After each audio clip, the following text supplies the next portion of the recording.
Bismillahirrahmanirrahim. Assalamualaikum warahmatullahi wabarakatuh. Alhamdulillahirabbil alamin.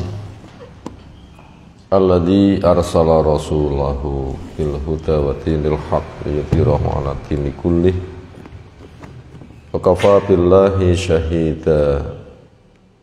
Wa asyhadu an la ilaha illallah wahdahu la syarikalah.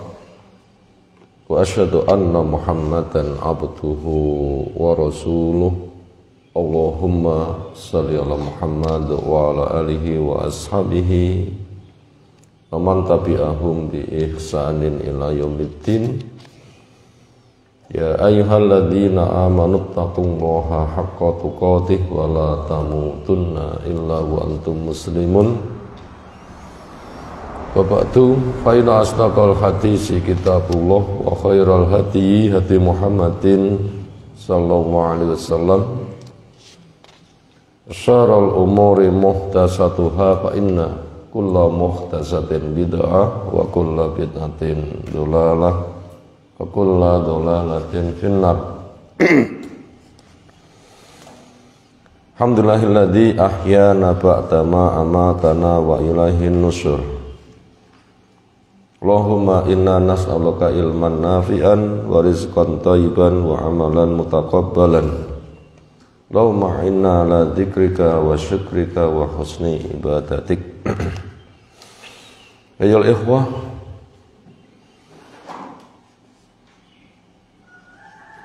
kajian Sahih Bukhari Ahad pagi insyaallah kita gelar kembali setelah sekian waktu teralihkan dengan kegiatan yang lain. Masih melanjutkan dari bab tentang memerdekakan budak atau kitab tentang al-itqu, fadilah memerdekakan budak. Bab sudah kita mulai, babu karahiyatit tatawul ala rokik. Itu babnya sudah kita mulai, berikutnya tinggal pembacaan hadisnya. Tentang makna at-tatawul.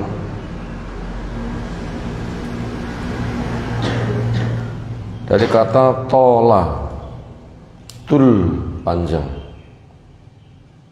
Wazan tafa'ala, memiliki makna saling. Berarti masing-masing berlomba untuk menjadi yang lebih panjang.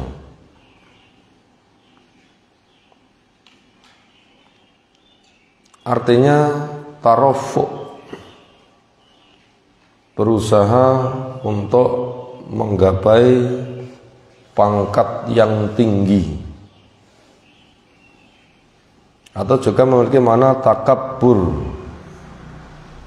mengejar nilai kebesaran, yang kadang juga diterjemahkan dengan sombong.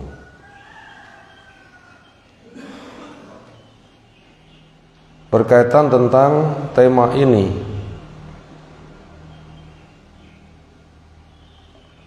derajat majikan dan budak di dalam status sosial sama atau beda? Beda. Merdeka sama budak jelas beda. Manusia jadi budak kelasnya harta, bisa diperjualbelikan, bisa dihadiahkan, bisa dihibahkan, bisa diwariskan. Kelasnya harta. Majikan yang merdeka ya tidak bisa manusia dijual, orang merdeka. Secara umum di dalam status sosial memang beda, dan Allah cukup banyak mengungkapkan derajat status sosial antara majikan dan budak beda. Itu memang sudah dimaklumi, beberapa tamsil sudah cukup banyak yang seperti itu bila orang mengadakan penelitian. Tetapi keberadaan yang berbeda Jangan mendorong kepada majikan keberadaan dia punya kedudukan lebih itu kebablasan. Aku kan merdeka, kowe kan budak. Dan itu diunggul-unggulkan, dibangga-banggakan. Tidak boleh. Karena keberadaan adanya perbudakan itu bukan sarana untuk unggul-unggulan merasa lebih seperti itu. Yang satu kesempatan antara majikan dan budak itu bisa sama. Kapan? Tentunya di depan Allah Ta'ala. Kapan? Ketika berhias dengan ketakwaan.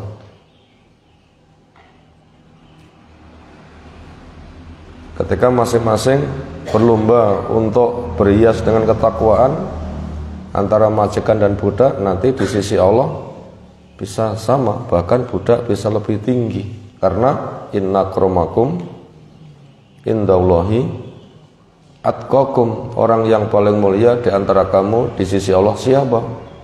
Yang paling bertakwa. Atqakum di sini orang yang paling bertakwa. Dijelaskan enggak dari kalangan merdeka atau budak? Enggak dijelaskan.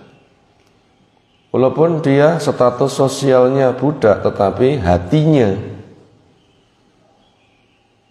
itu hati yang takwa. Karena at-taqwa hahuna, takwa di sini beliau menunjukkan ke dada, full dengan takwa. Maka sang budak mengisi hati dengan luar biasa. Matanya memandang Al-Quran, ayat-ayat Allah. Telinganya mendengar Al-Quran, ayat-ayat Allah. Pikirannya merenung Al-Quran, ayat-ayat Allah. Hatinya full dengan ayat-ayat Allah. Betul-betul mengenal Allah dan takzim, beribadah dengan khusyuk. Nah, majikannya tidak seperti itu. Di depan Allah mulia siapa? Mulia si budak. Itu satu kesempatan. Makanya Allah tidak menjadikan perbedaan status sosial, ada majikan, ada budak, bukan untuk merasa lebih unggul. Nah, orang yang merasa lebih unggul itu namanya menempuh sifat tatawul. Makanya itu perkara yang dibenci. Untuk mengantisipasi supaya tidak muncul sifat tatawul, merasa lebih yang berlebihan. Kalau punya kedudukan sosial lebih, oke, tapi jangan merasa lebih yang berlebihan. Itu yang dibahas. Jangan merasa lebih yang berlebihan. Itu yang dibahas. Apa tadi yang dibahas? Jangan merasa lebih yang berlebihan. Ini penting, ini untuk dicatat. Jangan begitu. Makanya untuk menutup potensi adanya itu, majikan ketika memanggil budak diupayakan tidak menggunakan bahasa abdi, budakku. Kadang memerintahkan kepada budak memanggil majikannya dengan Robbi, tuanku. Ini untuk menutup potensi ke sana supaya tidak merasa lebih yang berlebihan. Jangan memanggil budaknya dengan abdi, jangan memerintahkan budaknya memanggil majikannya dengan Robbi. Walaupun menggunakan banyak hadis, budak itu dipanggil dengan abdi, budakku boleh. Budak memanggil pada majikannya satu kesempatan Robbi boleh. Pembuktian ayat-ayat itu sudah kita baca kemarin. Tetapi untuk mengantisipasi diupayakan enggak menggunakan bahasa itu. Kemudian bila tidak ada rasa tatawul, kelebihannya tidak mendorong dia untuk merasa lebih yang berlebihan, sebenarnya boleh-boleh saja majikan memanggil budaknya dengan abdi.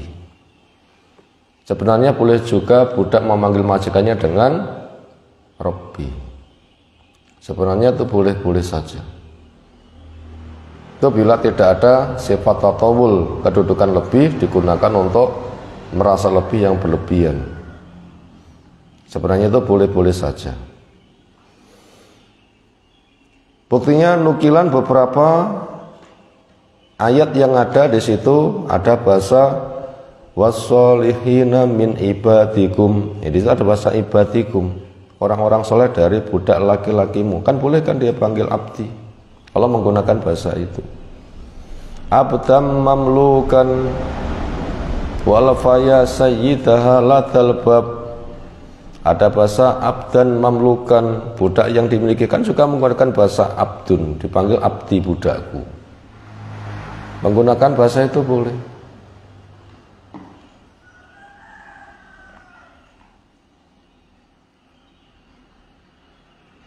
Lalu untuk penghargaan, untuk penjagaan, yang paling bagus memanggil budaknya dengan apa? Fataya dan fatati. Di situ unsur tatawul nggak ada, maknanya sama, budakku yang laki maupun yang perempuan.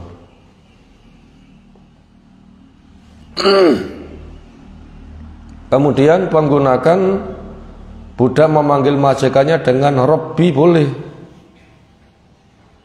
Contohnya apa yang ternukil pada kisah Nabi Yusuf, ada di surah Yusuf yang ke-42, wadkurni inda rabbik. Itu Yusuf pesan kepada teman yang di penjara, ya akhirnya dia lolos, dikeluarkan dari penjara. Lalu sang raja mimpi, gak tahu takwilnya. Sang budak tadi usul, saya punya teman di penjara gini, mungkin dia bisa menyampaikan takwilnya. Oh iya, silahkan kamu jumpai. Ketika ketemu Nabi Yusuf, raja punya mimpi begini, apa takwilnya? Setelah dijelaskan takwilnya, Nabi Yusuf pesan, wadkurni inda rabbik. Ceritakan saya di depan Robmu. Siapa yang dimaksud dengan Robmu di sini? Majikanmu, maulakum atau sayyidakum atau malikukum. Itu menggunakan bahasa kayak begitu ada, dan itu boleh. Itu tentunya kebolehan seperti itu tidak ada unsur at-tatawul, kedudukan lebih, digunakan modal untuk berlebih-lebih. Nah, selagi nggak ada unsur itu, menggunakan bahasa itu boleh.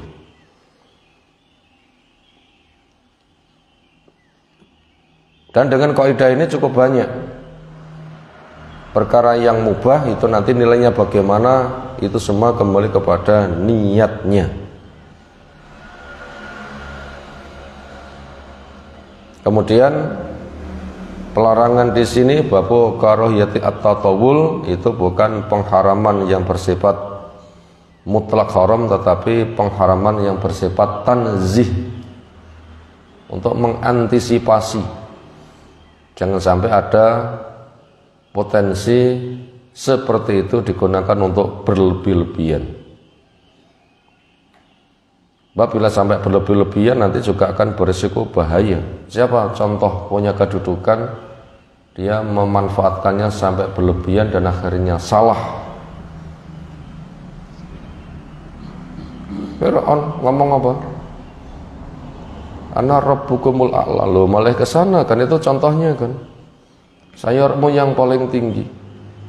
Itu contoh kenyataan dia punya kelebihan digunakan untuk berlebih-lebihan sampai mengklaim sebagai Tuhan alam raya. Nah, ini diantisipasi supaya kaum muslimin tidak ke sana, itu menggunakan bahasa kayak begitu dipakai. Nah, ini penting ya seperti itu. Nah, sekarang kita seolah akan memulai membaca satu persatu dari hadis yang ada. Fadl.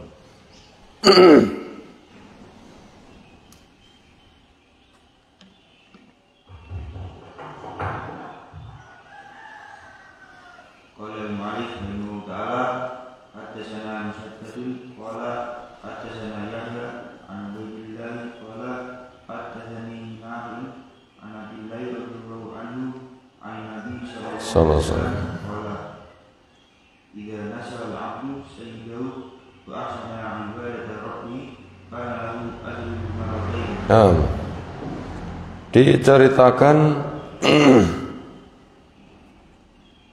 dari Abdullah bin Umar, semoga Allah meridai keduanya. Hadis ia dapatkan dari Nabi sallallahu alaihi wasallam. Qala, disabdakan, idza nasoha, ketika setia, al abdu, seorang budak, sayyidahu, pada majikannya, wasana, dan dia memperbagusi ibadat Rabbi, penghambaannya kepada Allah Rabbnya, karena adalah untuk budak yang demikian ajruhu, pahalanya, marrota, ini 2 kali lipat.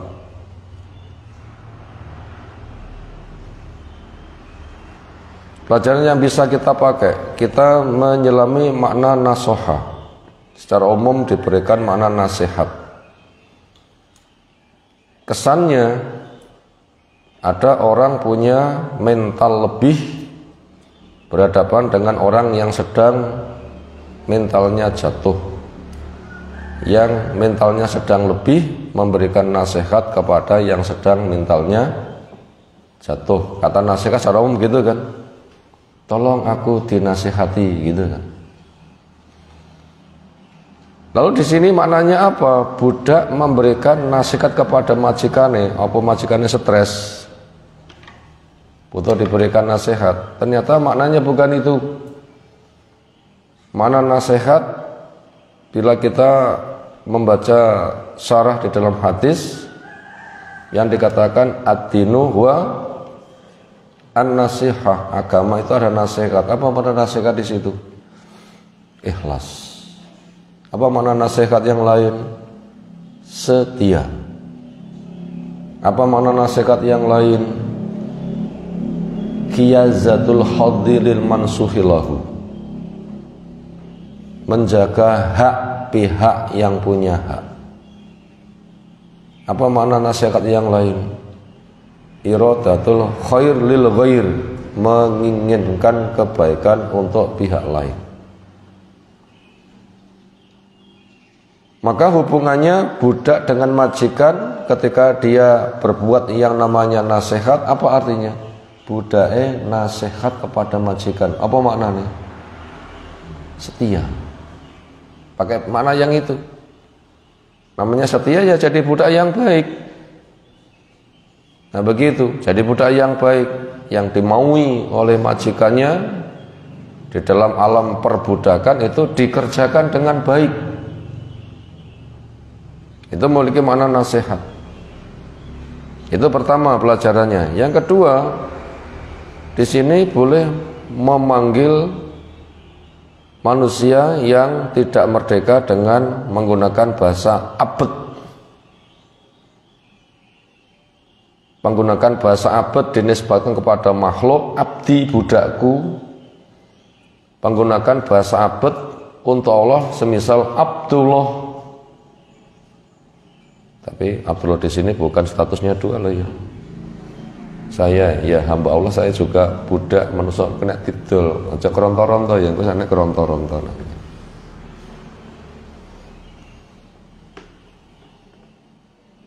Ini kita membahas tentang hukum, bukan pribadi seseorang yang namanya Abdullah. Itu begitu, itu boleh. Tapi itu dengan catatan nggak ada atatawul. Abdi, budakku, dengan merasa mentalnya habis-habisan seolah segala-galanya. Kalau ke sana tidak boleh. Balik saja fataya, fatati. Nah begitu. Tapi kalau nggak ada unsur seperti itu, di dalam bahasa hadis dipakai oleh Nabi SAW. Dipakai oleh Nabi SAW. Berarti ini bicara Nabi bersama para sahabat adalah bicara tidak ada unsur takabur, merasa lebih dan sombong, nggak ada. Nah begitu. Jadi depan menggunakan bahasa abdun, belakangnya mudhof ilaihnya yang dijadikan sandar padanya makhluk atau Allah, sebenarnya itu sama-sama boleh, asalkan tidak ada unsur tatawul. unsur merasa lebih kemudian berlebih-lebihan. Itu tadi, bahkan menggunakan bahasa tadi al-abdu, tidak menggunakan bahasa al-fata. Maknanya sama sebenarnya antara al-abdu dan al-fata, itu sama-sama budak. Itu lagi nggak ada unsur tatawul, itu boleh. Buktinya hadis menyebutkan bahasa seperti itu. Dia kepada majikannya setia, di depan Allah Ta'ala penghambaannya baik. Lalu fadilahnya dia mendapatkan pahala 2 kali, karena dia berhubungan dengan 2 sisi, ternyata baik semuanya. Di depan Allah sebagai hamba yang berilmu, yang ikhlas beribadah dengan sunnah, betul-betul setia, makanya diterima amalnya. Di depan majikannya dia melaksanakan tugas dari majikannya dengan baik, dengan tulus, memberikan masyarakat kepada lingkungan. Nah seperti itu ternyata juga bisa dibilang sempurna, makanya dia mendapatkan pahala dari 2 jalur. Karena di depan makhluk dia baik, di depan Allah dia baik, makanya mendapatkan pahala double. Sementara pemikiran sang budak, saya baik di depan majikanku, saya baik di depan Allah, itu beda. Saya baik di depan majikanku sebatas interaksi sosial. Saya baik di depan Allah ini penghambaan, taruhan nasib. Beda kan rasanya kan? Itu beda. Dan budak tidak menyembah kepada majikannya. Apabila ada yang haram-haram, ya tetap dia tidak melaksanakan. Kenapa? Nggak boleh taat kepada makhluk apabila isinya perkara-perkara yang diharamkan. Terus hadis kedua.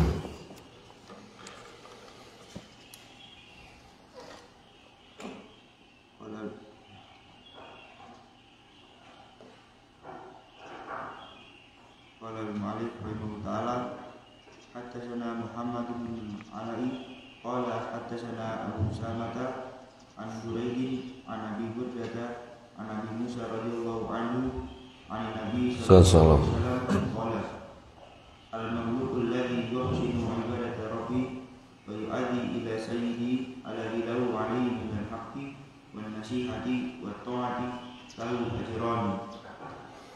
Hadis berikutnya diceritakan dari Abu Musa radhiyallahu anhu dari Nabi SAW, beliau bersabda, Al-Mamluk, ini budak menggunakan bahasa mamluk, yang dimiliki.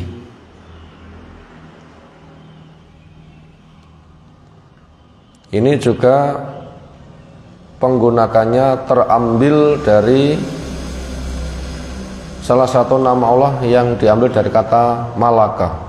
Apa nama Allah yang diambil dari kata malaka? Al-Malik atau Malik. Kalau Al-Malik diambil kata Al-Milku, kepemilikan, Malik yang memiliki. Allah memiliki makna raja dari kata Al-Mulku. Al-Mulku, Malik itu raja. Kalau Al-Milku menjadi Malik. Al-Milku kepemilikan, Malik yang memiliki. Ada nama Allah yang diambil dari kata Malaka, terambil dari kata itu. Kemudian budak menggunakan bahasa dari itu, mamluk, dimiliki. Mestinya yang memiliki Allah, tapi di sini dimiliki oleh makhluk, yaitu budak. Berarti menggunakan kata itu boleh. Saya mamluk di depan sayyid, yaitu majikanku, saya mamluk di depan Allah Ta'ala, sama-sama diperbolehkan menggunakan bahasa. Tetapi manusia ketika menjadi majikan tidak boleh ada rasa lebih yang berlebihan. Makanya dia tidak melebih-lebihkan dan tidak menindas kepada makhluknya dan tidak memerintahkan yang haram. Itu penggunakannya bahasa seperti itu. Budak yang dia bagus penghambaannya kepada Allah, alladzi yuhsinu, berbuat bagus ibadat Rabbi, penghambaannya kepada Allah, wa yu'ati, dan menunaikan ila sayyidi, kepada sayyidnya, yaitu majikannya. Padahal kata sayyid itu adalah penggunakan tuan yang kelasnya tinggi, tapi ini digunakan untuk makhluk. selagi dia tidak ada sifat tatawul. Nah, ternyata di sini dipakai bahasa itu boleh. Alladzi lahu, yang menjadi hak majikan, alaihi, tugas untuk budaknya, minal haq wa nasihah, dari kewajiban-kewajiban dan kewajiban untuk setia, wa ta'atillahu, dan ketaatan kepada majikannya yang tidak maksiat. Maka untuk sang budak mendapatkan nilai ajron, 2 pahala. Insyaallah satu hadis lagi. Fadhil.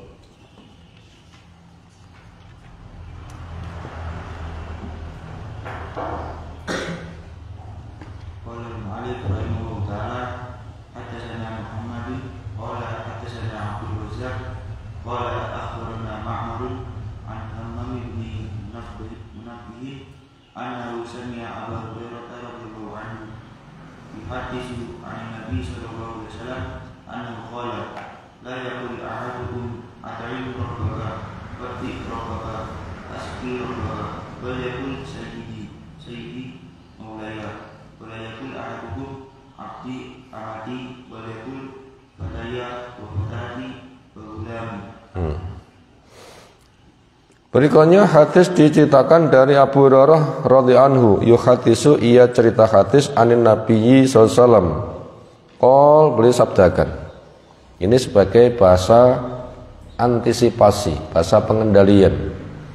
Jangan sampai orang menjadi majikan yang punya kedudukan lebih untuk dijadikan berlebih-lebihan. Makanya di sini dibimbing bahasa yang tidak mengantarkan kepada kedudukan lebih untuk berlebih-lebihan.